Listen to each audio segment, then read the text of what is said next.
I have BTS blaring in my head right now. BTS. Check. Hello. K-pop doi. I know that. Good morning, you guys. Let us begin, shall we? Change the light. What? It looks weird on this side. It looks weird on what side? You know, the side that I just pointed to? I don't know what you mean. Change it what way? If I point it towards me, I turn into Casper. There we go. Good morning. Okay, we ready? Yep. Check. Hey, Ro, good morning. I responded to you this morning, so. Good morning. FYI. Okay. Okay. Hello and welcome to Anatomy of Marriage Radio. I'm your host, Melanie Studley. Good morning, my friends. My name is Seth Studley. I'm a licensed marriage and family therapist. Happy Monday to you. This is AOM Radio, where we do 4 things every single time. But before we tell you what those 4 things are, we're going to let you know that today's show is brought to you by the Anatomy of Marriage app. You can get our app because it's the fast, fun couples counseling app that is never boring. We created it. It's the thing we wish we had had. Mm-hmm. And we go live on Facebook, Instagram, and YouTube every single day. So right now we're going to say good morning to Jazzy Chick, to Ro, to Haley, to Joe, to Michelle, to Kenan. That's right. To Aaron, to Mandy. This show is also brought to you by coaching at anatomymarriage.com. That's right. We do coaching. We started coaching. We did personal coaching and couples coaching last year, and we spent a ton of money, and it was worth every single red cent. And it is different from therapy. It gets down there. It gets in there. Want to get your butt kicked? Go to coaching at anatomymarriage.com. That's right. I call it coaching with the empathy of a therapist and a podcast host. Sure. Hostess. Good morning, simple mommy life. It is lovely to see you. Okay, so those 4 things, as mentioned before, we pray, we share an intention, we share a gratitude, and then we also answer some questions of the day. Conversation starters from the Anatomy of Marriage app. So I'll kick us off in prayer. Okay. What are you smiling for? Jazzy Chick says, love you guys, helped me so much in my marriage. Oh, that's great. That's awesome. Jazzy Chick. Air 5. Keep it jazzy, keep it a chicken. All I can think of was a chicken with a saxophone, a chick with a saxophone and glasses, which is adorable. Okay, Go ahead and pray. Thank you, God, for your blessings. Thank you for this morning, and thank you for a productive weekend. And I thank you for protecting us spiritually and physically, and I pray that this show is helpful to people and also helpful to us, and that we all grow in our marriages and individually together. Thank you, God. Amen. Amen. Intentions. Totally thought of a chicken with prayer, a intentions, pigs, you guys. Intentions today. Mm-hmm. Right? This is your goal. This is the goal for your behavior in our relationship today. In this relationship, that's right. Not what you want to do today. I understand. Go ahead. What's your intention? I intend to be present with you, to touch you and look you in the eye and say, hey, how are you doing today? What's up? Checking in with you. Not thinking about anything else. Not checking a phone. Not thinking about coaching or emails or anything like that. Just like, word up, girlfriend. That sounds nice. It does? It does. Good. Yay. My intention is to be present, and so I was just listening to Sadhguru this morning, re-listening to Inner Engineering, because it's the best book. I mean, it's so good. He's so funny, but it's brilliant. And he talked about this idea that anger never made any situation better. And he goes, only people who are stuck in their ego think that for some reason they can turn a bad situation better by getting angry at it. And I was like, oh, burn. Elevating the intensity of stuff. The intensity of the negativity. What about in a fight situation? Well, that's a different thing. And he's like, there's a time when you fight, but he said so many people have it wired in their brain.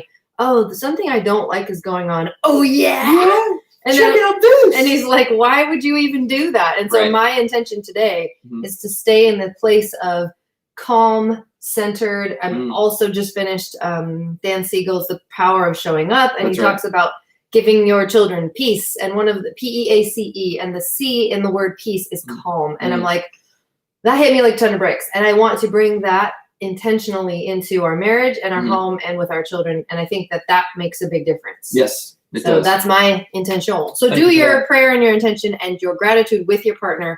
Ooh, you just you faffed with the camera and it went you crazy. Want to know, said praying with you. Good. Yay. That's our intent. Good morning, Adina. And thank you to everyone who prayed for my mother. She had her surgery. It was hard, a little scary for a bit, but she is doing better. She's in a lot of pain, but she's doing better, and her surgery went well. So so thank you for praying. You have no idea how much that means. Thank you for that. Okay, on to gratitude, right? I am thankful for something that you did yesterday. What was it? I don't know, but Jazzy Chick says it's a chick with a bass guitar. That's even funnier. Oh, a little yellow chicken, with a bass guitar, but with black sunglasses on. Right, and like a red Fender bass. What Anyway. is that, a jazz master? Okay, I'm so sorry. That was really funny though. Right. So your gratitude. Why don't you go and I'll think of one. Yes. I am thankful that on Saturday you started to talk about money. I interpreted it differently and we got into like a confusing, it wasn't an argument, but it was like a conversation where we were both confused and did not feel heard and did not feel listened to, and it was not awesome. But we both tried to approach it differently this time. And I think you wrote something in the men's group. I didn't write anything in the women's group. I didn't feel like I needed to, but I just was like, okay, doesn't make sense. If Seth could understand this, then we would understand this, and he wouldn't understand. He would know I wasn't trying to be mean to him, and it would change the blah blah blah. And why I'm bringing this up is that I am thankful that I don't know what you did. You went outside and like came back in and were a different person. I don't know what you did outside. Like you went and cut a tree down, and I'm not even weed. Okay. I'm just kidding. Great. I'm just kidding. Great. Advice? Okay, everyone's gonna email us now and be like, no, don't email. I don't smoke. I'm just kidding. He doesn't smoke weed, but it is legal. But he doesn't smoke people. Weed. But anyway. I went outside and just cooled down and thought, no, I was actually thinking about it. You know what I'm saying? I wasn't super pissed. Oh, I'm gonna, tell her this and tell her that. I was thinking about it in a different, rational way that was helpful, right? And I believe that's maybe let's break it down. So having other people to speak into your life who aren't related to you, like your spouse or your family. You mean the men's group? The men's group, yeah, basically went into the Anatomy Marriage men's group on Facebook, which is a private group, and told some stuff, and every dude in there was like, yeah, I know, I feel what you're saying, and blah, blah, blah. And it's like, yeah, sometimes I see Melanie does come off this way, blah, blah. And I was like, okay, the danger here is like, you guys might write a lot of things and be like, yeah, and get more mad at you. But we all like talked about it and chilled it out. So it was good. So thank you for that. I'm thankful for you meeting me halfway, right? Like you weren't just mad rehashing stuff. I felt that you were maybe listening a little bit more than last time, which is good. So thank you. Maybe maybe. All right, let's get made all of this not feel great. Anyway, No, so I'm it's thankful good. for that. So do Right. your prayer, intention, and gratitude with your partner. It makes a big difference to talk about these things in a loving way every single day. That's right. And What's our the team? question of the day, we will dive into that. But before we do, you can send your questions into our show at hello@anatomyofmarriage.com. You can go to our website, anatomyofmarriage.com. There's a little orange button you can push to send a question, and you can send them in our app. So do all of those ways. And before you read the question, I am going to talk about coaching at anatomyofmarriage.com, which you can email us to inquire more about. And I'm just thinking about this. Every single question that we've had, it's, of course, usually is about marriage or at least relationships, if you're single or whatever. And these things, these problems that people are wanting answers to and guidance and kind of direction, I'm not saying we have it all together, but we do have a little experience in that, could really be helped and improved by simple coaching. You know what I'm saying? By having someone to talk to about it every single day on Voxer, someone to walk through, someone to identify these goals and be like, okay, are you doing this? That thing you said you don't want to do, right? That you've done for 100 years, we're going to really intensely dive into it, right? So go to coaching at anatomymarriage.com email us at coaching@anatomymarriage.com to get more information on it. Or you can just click on the tab. Yeah. It's I think it's anatomymarriage.com/coaching.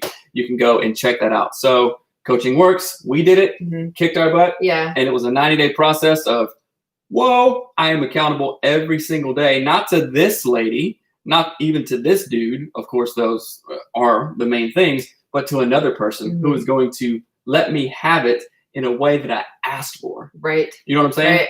Yeah, it's and really it was cool. good. It was absolutely good. So life-changing. That's life-changing. Email coaching@anatomyofmarriage.com. So for the end question of the question du jour. Will you hold that up, please? It's what's the soup of the day? No. What's the soup du jour? Is the soup of the day. Sounds delicious. Let go.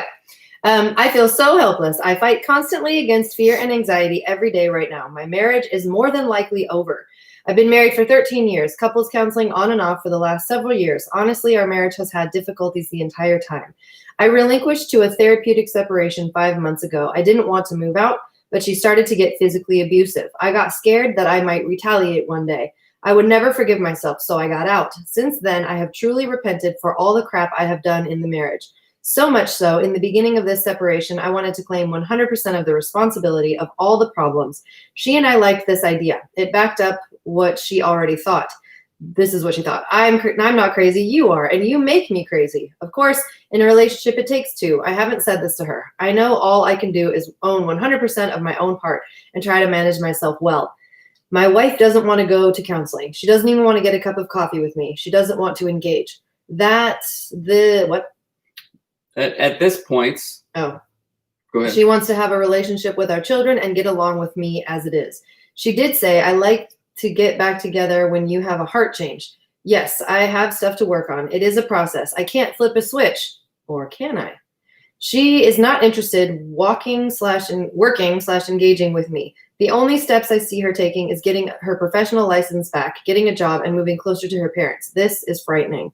How do I keep hope? How do I pursue but not push? I can't stay away from my 7 and 8-year-old children much longer. Okay, so this is a lot of stuff, and I would ask questions about, okay, what is all the crap that he was responsible for in this marriage? What is all the heart change that she is saying that you need? Do you believe that you need a heart change? To what extent is the crap? Is it infidelity? Is it spending all the money? Is it there's lots of crap verbally versions abusive? I'm not sure what that is, because it could be, it is heavy stuff, bro.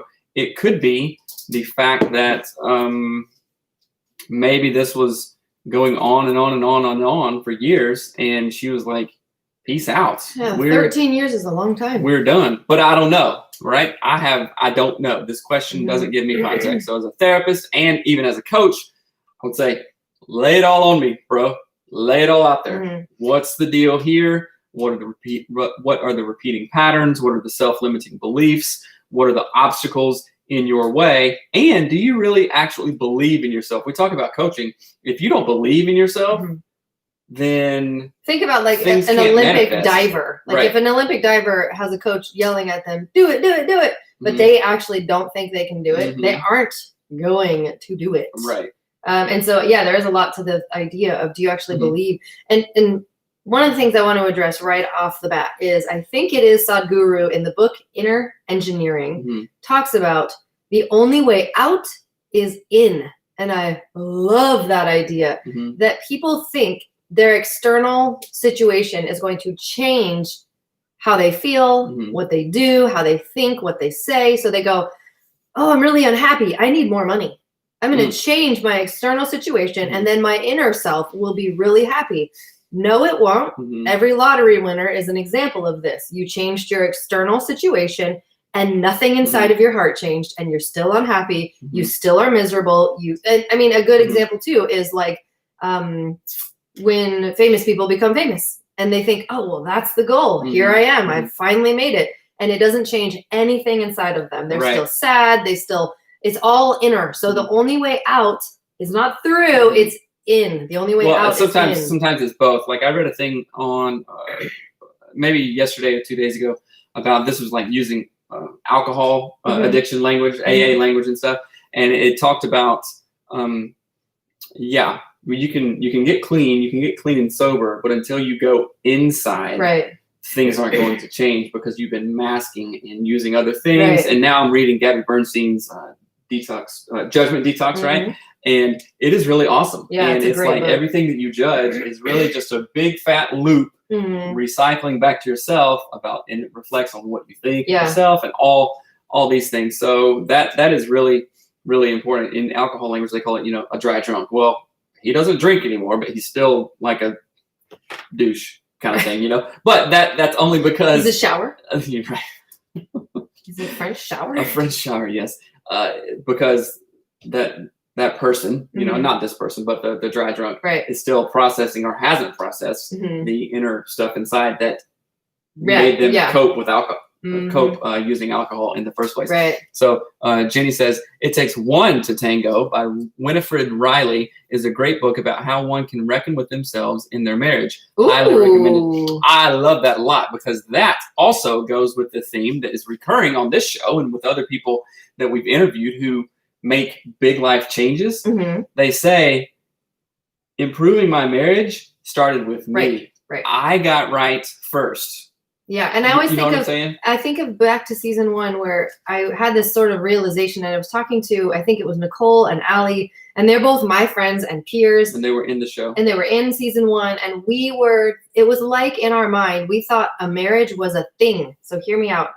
We thought, oh, you and me, we get married, and that is its own entity. Somehow it's outside of who we are as humans. So as if like let's say I was addicted to meth, but I thought, well, I'm married and my marriage will somehow make that better. It's like I did not realize a marriage is just two people doing things either very poorly or well, or working on them. It's like oxen pulling a cart, right? That's biblical. It's like being yoked to somebody else. Like you're literally what we do together is I just imagine one of them not working hard and one ox just going in a circle, which, man, is that not like an appropriate vision, right?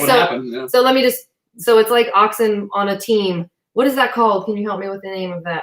Like plowing a field together. Collaborating.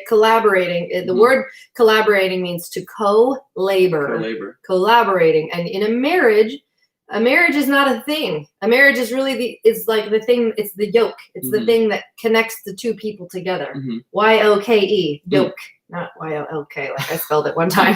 And it's the thing that connects me and Seth, that it is not a separate outside thing that's going to make anything different. And so I think of with this idea here, it's like, if one partner is not working the same as the other, one's just going around and around and around, and the other one's like, I don't know, farting somewhere going, I don't know why my marriage is bad. Right? And it's like, you're not co-laboring. What's up, Daniqua? Good morning to you. Somebody says, this is so good. Thank you so much. Oh, good. So I really like that question that Bill is asking. There was something else. What does it say? So when a spouse makes up their mind to move on, can you really change enough to create a new narrative in their mind? Sometimes there's no putting Pandora back in the box. I sometimes think that relationships are meant to end, if for no other reason than to learn and grow from them. Yes, I agree with that. And nobody likes to hear that, especially when you're coming seeking advice from a podcast or a coach or a therapist or a book or whatever. And sometimes that is the reality. I've said this on the show before, and I was listening to Dave Ramsey months ago, and he said sometimes there's this switch that happens in relationships when the other person has just done stuff and done stuff and done stuff and done stuff for so long. There is an actual switch that just goes click, and you are done. Done, right? However, I think we've all may have been don't be the farting ox. Oh my gosh. That was hilarious. Air 5. Right, the t-shirt. Right. Gross. You just anyway, keep ox on. pulling thing. Keep on. It's like an air fart. Oh my gosh. Okay. Come on. So what was I saying? You were talking about a flip is switched in the relationship. Okay. Yeah. So sometimes that switch clearly flips. Gone, baby. Bye, Felicia. Done out. Or we've all probably had times when we were ready to flip that switch, but deep in our heart and deep in our brain, we're like, oh, I'm not done, right? There's 1% left. Well, that's how that's how I was in our marriage. I in my mind and out loud, I was like, yeah, I'm gone. I'm divorcing you, you idiot. But I had like 1% that said, if you just changed, I would stay. And you changed, right? And that's what I want to talk about that more, right? Too. Well, even in that, I think that I needed to change. I mean, let's not lie. I'm a lot like this wife here. Like I was a mega B on steroids from HE double hockey sticks. So what do you guys stop me? Even though you were on 1%, if he'll change, then I'll come back. You would have been absolutely wrong to leave at that point. Oh yeah, you know what I'm saying? Because you had so much work to do. Yes. And sometimes that happens too in marriages, and that's like, oh, that's such a shame. If they would have done these, several steps in line, right, they could have saved this. Right. They could have saved all the pain and agony, for themselves and for the kids. Right. And I think that for me is what is very helpful to understand is that in this situation, in the question that this listener is asking, it's like, my wife is done. She doesn't want to even do anything. I've been a jerk. Yeah, I get it.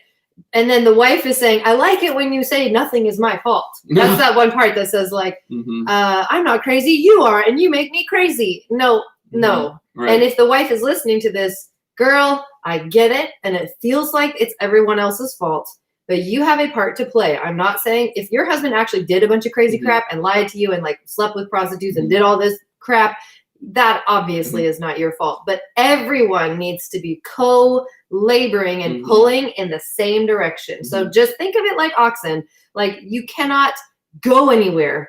If one of you is like, well, you're the oxen to blame, you do all the work. You will go in a circle because one person's not moving. Yeah, I do want to point out that maybe some listeners are like, oh, they need to answer that. I want to address the physically abusive part. Just because it's female to male physical violence doesn't make it acceptable. Doesn't make it anything. It doesn't make it okay. It doesn't. I'm not excusing that. You, girlfriend, are responsible for your actions. Yes. Right. I didn't make Melanie punch me in the face. That was her choice. Right.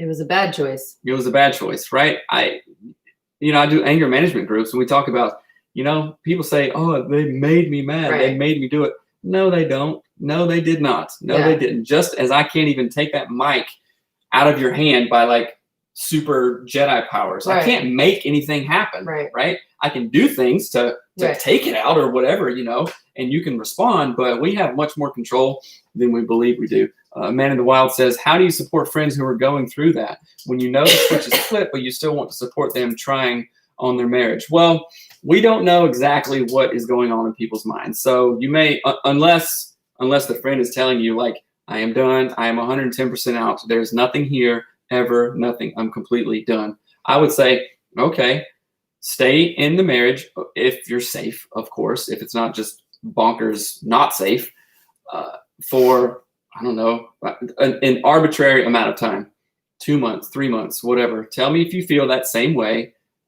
in 3 months kind of thing. Yeah, and if not, then okay, then what's the next step after that? But again, if there's physical violence or anything like that, that is, I'm not even going to like recommend. It's like, use your best judgment on that. 911, counseling, friends and family, what's your safety plan, all these things. Yeah, and I say for that, therapy. Oh my gosh, therapy. Getfaithful.com/anatomy of marriage. Get a therapist. Like that's the thing I wish we had done differently in our marriage is that I wish that someone would have seen it and been like, go to therapy, you idiots. Like, what are you doing? I wish our church would have been like, what are you doing? Like, you're going to therapy and talking to me about this stuff. But here I am like, or our friends. I mean, yeah, anyone. I really, because there is a social thing here where we try to hide stuff. Like all people do this. And the origin of the word vulnerable means to be injured. Like think of being stabbed. You're vulnerable and you're like bleeding out. So you're hiding. You're covering, right? So the origin of the word vulnerable is wounded. And when people are wounded in their relationships and their friendships, they hide like a deer that's been, bitten by a wolf. It hides, it gets away. And I wish that our culture would know. I wish that we had a culture that was more like loving and go get therapy and this will be helpful and all that kind of stuff. I want to read this. It says, Brene says, is that Brene? Yeah. I don't know if this is the case, but as a wife, I went through a time of thinking I did everything right and my husband did everything wrong and truly believed it. Eventually, I realized I was making him believe that he was the only problem, and it killed his self-esteem and took a lot of repairing to be right again. Still working on it. Oh my gosh. I did that in our marriage. So I'll speak obviously from a man. When a man feels like that, then it is really hard to get over. You're like, oh my gosh, I'm trying. I have this innate desire and even ability to do right, Mhm. right? Like I say, I believe most people fundamentally at their core want to do right. We all try to do the best with what we've got, just as a survival. It's Right. like if you compare it again to a tree or a deer, they're not out there trying to get hit by a car, Right, on the right. freeway. They're not trying to be like, oh, where's the wolf? I'm gonna run towards it. Right. They're right. they're trying to survive, Right. and that means do the best with what they know. Like find the best shelter, find the best territory for grasses and Right. whatever, right? And then live, Mhm. right? So that's what we're trying to do, right? And when we have a partner who is not making us feel, but saying things constantly with their words, with their actions, with their attitudes, with their spirit even, then that's hard. And after a while, that is definitely one thing that contributes to out. Right. Well, and Right. I mean, there's so much to say about that, because it's like, okay, I'm gonna like sort of zoom out a billion miles, and this is what I want to see and say and think and feel, and I want people to understand. Humans and people and individuals are all sacred, right? If you are born in the image and likeness of God, if you are a sacred being, which we all are, if you're here on this planet, you matter, right? And if your partner is here on this planet, they matter just as much as you matter. Ooh, some people don't know that. That's exactly right. And I want to talk about the idea, we've talked about it before, but ego, which is edging God out. And I think of it like this. When I am in ego, I think I'm God. I go, what I say goes. What I think goes. Oh, you like your laundry folded like this? Well, screw you, because I like it folded this way. Ego, I want to do what I want to do. Then you rationalize. I'm here all the time. I do this. Yep. And when I'm in ego, I do not see the sacredness that is my husband. I call it ego. Ego. God, woman. So when I am in ego, I live and move and talk and breathe in ways that do not honor that my partner is their own person with their own life, with their own childhood and their own ambitions, regardless of whether we're married or not. Seth is a human. Okay. He has his own goals. He has his own likes and dislikes. And if I cannot honor that, I am an ego and I will ruin things. Okay. When I'm in spirit, though, I can go, oh, things that I say can hurt his feelings because he is not me. Things that I do can hurt his feelings because he is not me. And I am not God. And if I can, and I think that was the biggest switch that happened for me was I was like on the ego train, bullet train, blasting through our marriage. Red-haired diva. Wow! And I was so angry at you, and I was looking for all the reasons you were wrong, and I was right, and I literally was looking in the Bible for verses to support my terrible opinion and egoic self. And Joyce Meyer and like, I don't even know, Romans smacked me in the face with like, girl. Romans, like citizens of Rome. Yeah, all of the citizens of Rome were like, I just spit everywhere. With their pizza sauce flying. Tomatoes everywhere. But anyway, but it was very helpful for me to understand that I am not God. Seth is fully himself. Seth is fully himself. And until I can honor that and figure out how to co-labor with another human that is fully themselves, I won't be happy. He won't be happy. It is not even worth it. And so here's the thing. I love the church. I am a Christian. I became a Christian at 19. I love these things, but the church does not teach this well. We are two autonomous humans having two completely different experiences, choosing to co-labor together because we love one another. We are not meant to become an amalgamous amorphous blob of one. We aren't technically one flesh. Like, I think that's a very confusing thing. Well, I think spiritually, maybe when people join in that way, and that's a whole thing. Like you make a human. Yeah, I want to get some questions. So yes, I believe that. I think it's a very damaging thing when people think you need to be one person. You're not one person, and it's not. You have to be differentiated. So okay, off to the YouTubes. The downward cycle is the husband no longer wants to pursue his wife when that pursuit is fruitless or seen as enough. We start to focus on work other than things than we see as positive results. That's right. I haven't figured out how to break that cycle yet. Okay, so this comes up all the time. marriage, is fine, gets crappy, it's crappy for a long time. Mhm. There's hurt that happens, repeated patterns happen, and then maybe the wife or husband is like, oh, geez, I'm out. Then the other person, I'm out. No, the wife or husband says, I'm out because of this. I've told you this, and it's over and over and over. Right. And then the other person's like, oh, snap, I got to stop doing this, right? And they respect results in 2 weeks. They expect results? The person who has committed all the egregious things, right, expects a different relationship, a healed and better relationship in 2 weeks, in 3 weeks, in 1 month, even. You understand what I'm saying? So, hey, although I was doing all this stuff, I've stopped doing that stuff for 2 weeks and been like an A+ husband. What's the deal, wife? Right. And then that pattern. So you're just not happy. I'm right. Like, so I want, if husbands are thinking that, or wives are thinking that, if you've been a jerk for a long time, and I wrote this down in my journal when I was writing through all this stuff. I just flat out, I said, maybe if this was right or wrong, I don't know, but I think the mindset was correct. I deserve, and I don't expect anything from Melanie. You just go in and go, nothing. Right. And but my not expectations, not in a bitter way. Like, this sounds really weird, but my expectations were -10, right? They were at 0, even down to -10. And that set me up for, like, okay, if I was doing stuff, then I'm doing it in a transactional way. Hey, I'm doing this stuff. What's your response? Come on. Right. What's your response? Right. So I'd say I'm doing all this stuff no matter what. It's like going to the gym, because it's like going to the gym for X amount of weeks and not seeing any physical change whatsoever. But the change is happening up here. Right. I'm committed to the gym no matter what. I'm going to the gym. And it's like, I'd say this to clients: if you want to take the island, you got to burn the boats, right? There's no guarantee that once I burn those boats, I'm going to find like apples and fruit orchards and like food and like nice stuff on the island. Is there? No. That burning the boats changes my mindset. There is no way out. Right. No way out, right?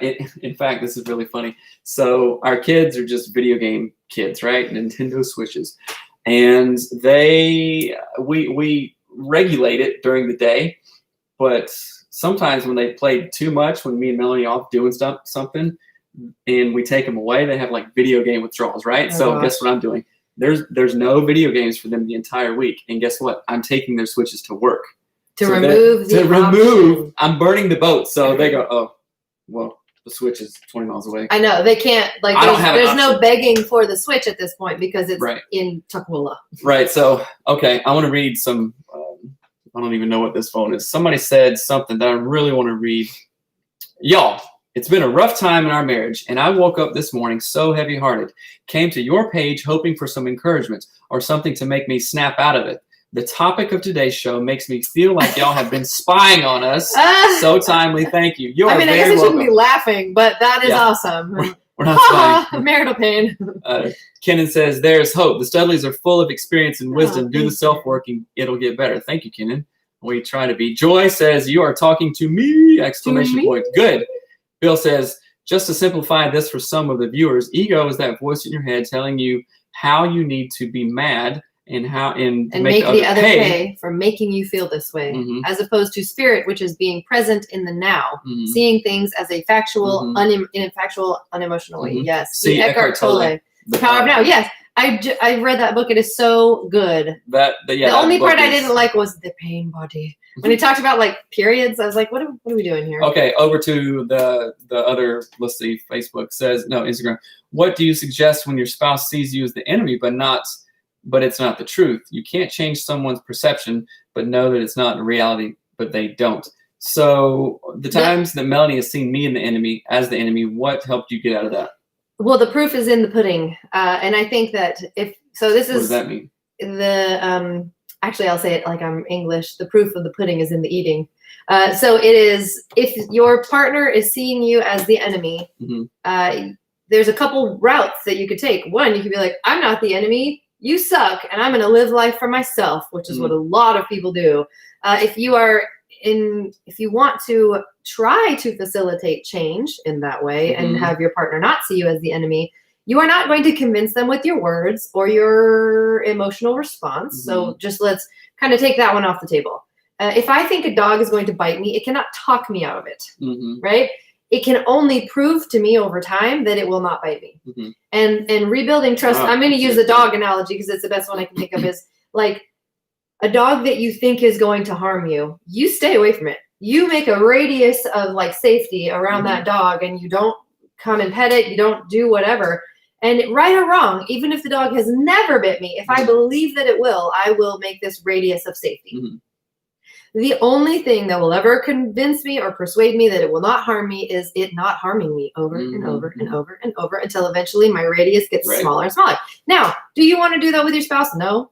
Is that fun? No, not at all. And it would be awesome to be like, hey, I'm not going to harm you. Could you at least think I'm not a bad guy, please? And I would suggest a couple things. I would suggest that you maybe tell this to your partner. Like say, hey, I feel like you think I'm a bad guy. What's up? Just say that. What's up? Am I a bad guy? What do I do that feels like a bad guy? But you cannot get angry. You can't fight. And that's really hard to do. Also, just go get therapy. Go to teletherapy. I don't know if that makes sense. Aaron says, this would be an interesting topic of how the church has taught the idea of patriarchy while forgetting how precious and loved and perfectly unique each of our souls are, honoring the Spirit and living in the perfect creation and partnership that he intended for us. Collaborate. That's a good, that's a good comment. That would be. I think that the idea of men being the head of the house is can be turned into a very abusive, not helpful thing. And I think it makes a lot of women in that space feel like they have to diminish themselves, when I think that really it's collaborative. They say in the Bible to be equally yoked, not have one weak little dinky ox and then a big strong one. It says be equally yoked. And I know it means like they're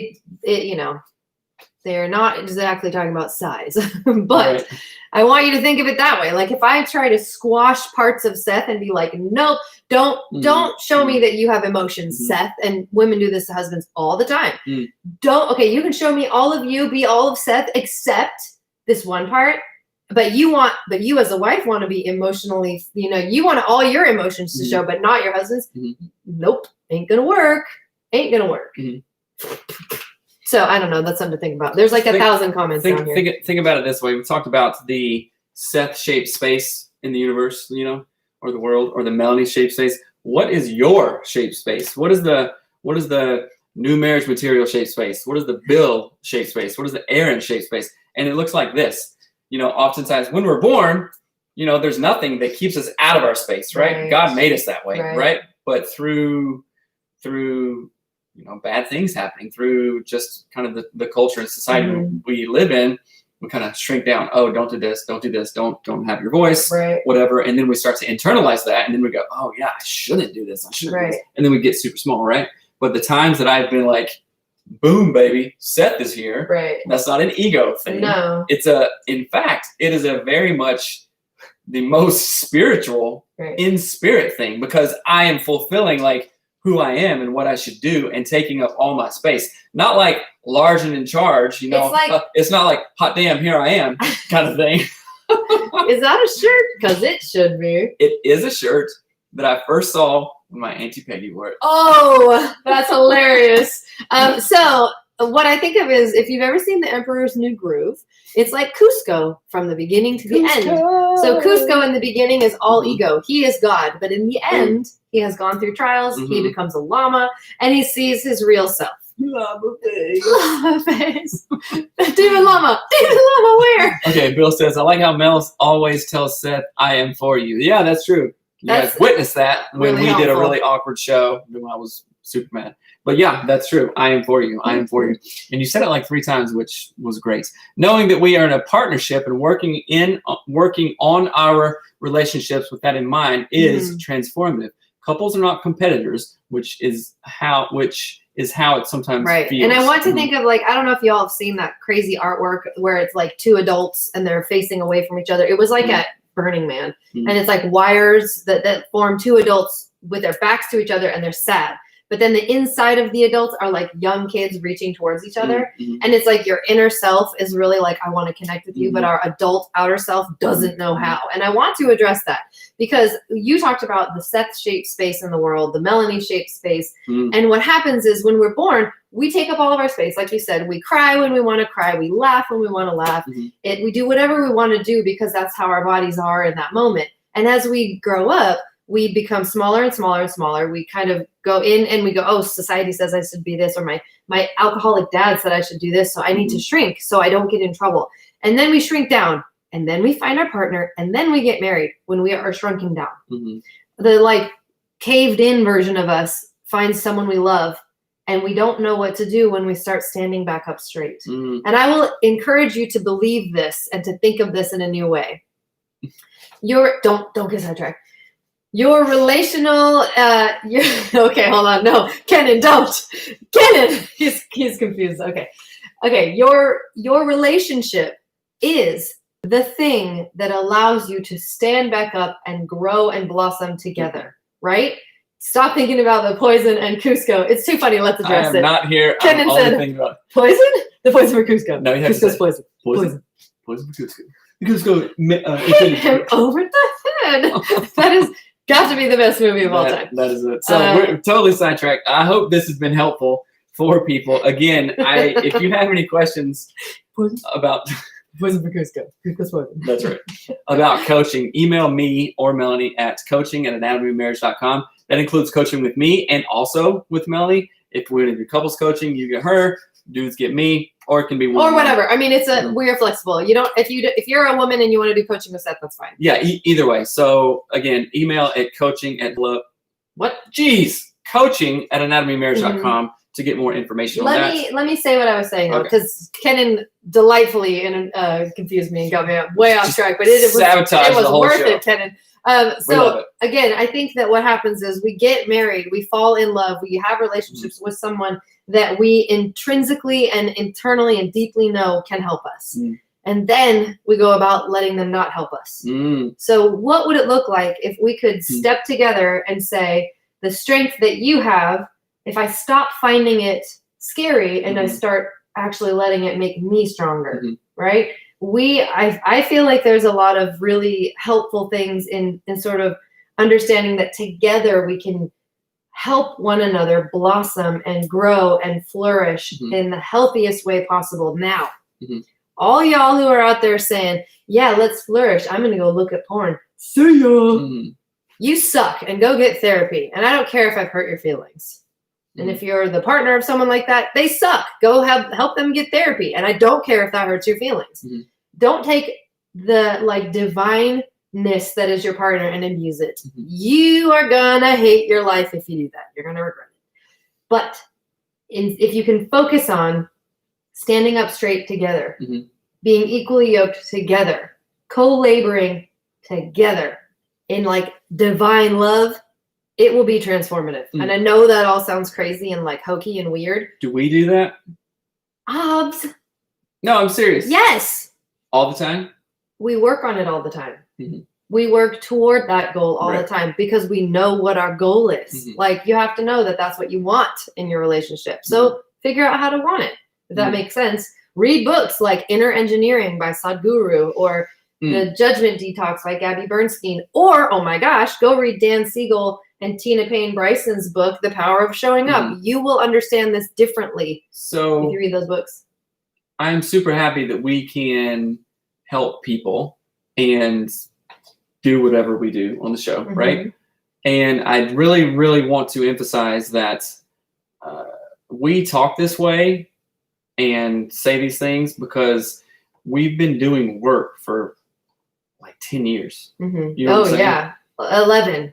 And when I say work for 10 years, I completely mean reading books more often than not, listening to podcasts more often than not. And when I say more often than not, there's not a commute, there's not a chore, there's not a walk, there's not many things that don't involve some sort of self-improvement element. Right. You understand what I'm saying? Right. Podcasts, books, some kind of course, therapy, in person, online, hypnotherapy. Mm-hmm. What else did we do? Jeez. I mean, we got coaching. We've gone to therapy. You've gone to therapy. Right. So every Mhm. morning is essentially I put my makeup on and I listen to Joyce Meyer Mhm. or I listen to I was listening to Sadhguru this Mhm. morning, a book I've already read. I said, Mhm. I'm going to listen to this again. I love it. It's so good. So every free moment of our Mhm. time is spent Mhm. trying and working, not trying, succeeding Mhm. at improving ourselves for the sake of relationship. Right. Whether that's my relationship to myself, Mhm. my relationship to Seth, my relationship to all three of our children, Mhm. who are all three different. Right. So what I'm saying in that, not like tooting anybody's horn. Toot it! No, it's just I'll toot it. I'll toot you're it. tooting my tutor. Oh, gross. Never gonna do that again. It is. I'm just saying that because I'm just realizing that that's what it takes. Oh, Right. duh. If you want a nice body, go to the gym. Right. Quit eating crap. Mhm. If you want a good marriage, do this. And like I said, I think I said this yesterday. I am super proud to say that in 2020, we both have successfully completed 75 hard, Mhm. which is truly the Nobody most. got me a shirt, but that's fine. Mm-hmm. Go ahead. Hey, Keep on. Paul got me a shirt, so whatever. Maybe you're the Paul of my life. Keep You on. can wear mine. We successfully completed 75 hard, which was one of the most hard things we've done. Mhm. I did phase 1 and phase 2, and now we're both doing the AUM 30, Mhm. which is almost equal to 75 hard, Mhm. except it has more marriage relationship stuff. Right. We have ramped up podcast production to Mhm. five times a week, Mhm. right? And I haven't also ramped it up. It's always been that, but yeah. well, no, there's been times and stuff. We started the YouTube channel, and we started just recently and launched a successful coaching business Mhm. in 2020 we during redid our whole website. COVID Yeah, there's stuff. tons of and stuff we've done. that we were able to do that because of the groundwork that we laid. Mhm. We didn't just wake up and go, "Oh crap, it's January 2020. Let's do, I don't know, let's try coaching." Netflix, but Right, Yeah. exactly. So that's what I'm saying. So these things take work, and we know it because we've done it before. If you want results and you need some help, Mhm. then go email again, coaching@anatomyofmarriage.com. We wanted results and we needed help. So what did we do? Mhm. We got coaching. Right. It's been a buttload. So Right. unfortunately, a lot of people want the results without or not knowing how to put in the work. Mhm. Yes, I think, or not that we want the results, but sometimes we don't know how. That's when you have to bring in other people. Like Yeah. this weekend, I was miffed again. I didn't know what to do. So what did I do? I reached out to the men's group. Mhm. Hey, what do I do? I'm in trouble. What do I do? Right. Reach out to other people. Don't go. What does the Bible say? Lean not on your own understanding. Mhm. Yeah. You know, just leave it at that. Hey, don't always believe what you're thinking. Yeah, and in case you didn't know this, because we don't talk about this very often, but we have private men's and women's groups in Facebook Mhm. for Anatomy of Marriage. You can join. Just go ask to join. It ain't no thing. Mm-hmm. But they're great, and they are a community of people who care about marriages and care Mhm. about each other and support one another, and it is awesome. That's right. And in the women's group, I mean, if you've got a problem, pop it in there and Mhm. talk about it. And these people are supporting you. They're helping bring perspective. They're very good and accountable. So go join those groups if you Pop didn't it know in they there. existed. Pop it and lock it. Pop it and lock it. Nicole says, finally caught alive. Yay. Awesome. Yay. Good to see you, Nicole. Okay, we've been on the horn for a minute, so let's get out of here. We Anything love else you you. wanna drop? I do want to say one more thing. You mentioned the idea of like working out and trying to change yourself, and you have to work out and go to the gym, and it changes your body over time.